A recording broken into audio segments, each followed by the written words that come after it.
ଦେଖନ୍ତୁ କାଲି ସନ୍ଧ୍ୟା ବେଳେ ସୁବ୍ରତ କୁମାର ମହାନ୍ତି ଏ ଭୁବନେଶ୍ୱରର ତାଙ୍କର କିଛି ବନ୍ଧୁଙ୍କ ସହିତ ଆସିଥିଲେ ଶହୀଦନଗର ଥାନାକୁ ସନ୍ଧ୍ୟାବେଳେ ଏବଂ ସେ ଗୋଟେ ରିପୋର୍ଟ ଦେଇଥିଲେ ଯେ ଏଠି ଯୋଉ ଆମର ଶହୀଦନଗରରେ ଗୋଟେ ଅଛି ରକି ଟାଟୁ ଗୋଟେ ଷ୍ଟୁଡିଓ ଅଛି, ତାର ଓନର ଯିଏ ରକି ସେ ସୋସିଆଲ ମିଡ଼ିଆରେ ଗୋଟେ ଫଟୋ ଛାଡ଼ିଥିଲା ଜଣେ ବିଦେଶୀଙ୍କ ଜଙ୍ଘରେ ଆମର ପ୍ରଭୁ ଶ୍ରୀ ଜଗନ୍ନାଥଙ୍କର ଗୋଟେ ଟାଟୁ କରିକିରି ସେ ସେଇ ଫଟୋଟାକୁ ସୋସିଆଲ ମିଡ଼ିଆରେ ଛାଡ଼ିଥିଲା।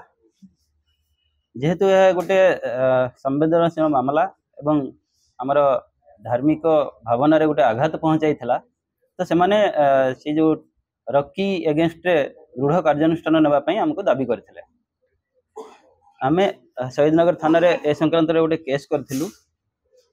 ସେ କେସ୍ର ତଦନ୍ତ ସମୟରେ ଆମେ ଜାଣିବାକୁ ପାଇଲୁ ଯେ ଜଣେ ବିଦେଶୀ ମହିଳା ସିଏ ପହରଦିନ ଆସିଥିଲେ ଏ ଯେଉଁ ଟାଟୁ କରିବା ପାଇଁ ରକି ଷ୍ଟୁଡିଓକୁ। ସେଠି ସେ କଥା ହେଇସାରିଲା ପରେ ତାଙ୍କର ଷ୍ଟୁଡିଓରେ ରକିର ନିର୍ଦ୍ଦେଶ କ୍ରମେ ତାର ଜଣେ ଆର୍ଟିଷ୍ଟ ସେ ବିଦେଶୀଙ୍କ ଜଙ୍ଘରେ ଏ ଟାଟୁଟି କରିଥିଲା ଏବଂ ରକି ତାର ଫଟୋ ସୁଟ୍ କରିଥିଲା ଏବଂ ନିଜ ମୋବାଇଲରେ ହ୍ୱାଟ୍ସଆପ୍ର ଯେଉଁ ଷ୍ଟାଟସରେ ତାକୁ ଛାଡ଼ିଥିଲା, ଯାହାକୁ ଦେଖିବା ପରେ ଏମାନେ ଆସି ରିପୋର୍ଟ ଦେଇଥିଲେ। ଆମେ ସେ ଦୁଇ ଜଣ ଯେଉଁ ରକି ଆଲିଆସ ରକି ରଞ୍ଜନ ବିଶୋଇ ଏବଂ ତାର ଯିଏ ଆର୍ଟିଷ୍ଟ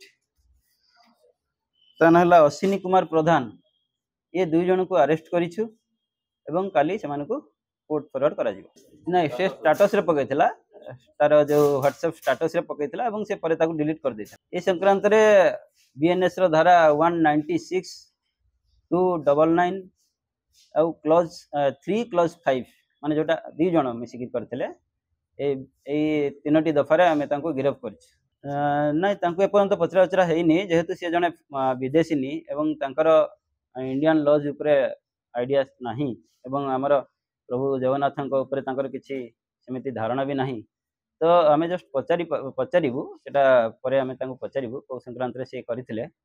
କିନ୍ତୁ ତାଙ୍କ ବିରୁଦ୍ଧରେ ସେମିତି କିଛି ଆଇନ ଅନୁସାରେ ଆମେ କାର୍ଯ୍ୟାନୁଷ୍ଠାନ ଭାବୁଛୁ ନେବାଟା ସମୀଚୀନ ବର୍ତ୍ତମାନ ନୁହେଁ, ଯେହେତୁ ସେ list concern about the Indian lodge and ପ୍ରଭୁ ଜଗନ୍ନାଥ ସେ ସଂକ୍ରାନ୍ତରେ ଇନଭେଷ୍ଟିଗେସନ ଚାଲିଛି। ହଁ, ରକି କହିବା ଅନୁସାରେ ସିଏ ତା ପାଖକୁ ପୋଷ୍ଟ କରିଛନ୍ତି ଏବଂ କ୍ଷମା ପ୍ରାର୍ଥନା କରିଛନ୍ତି।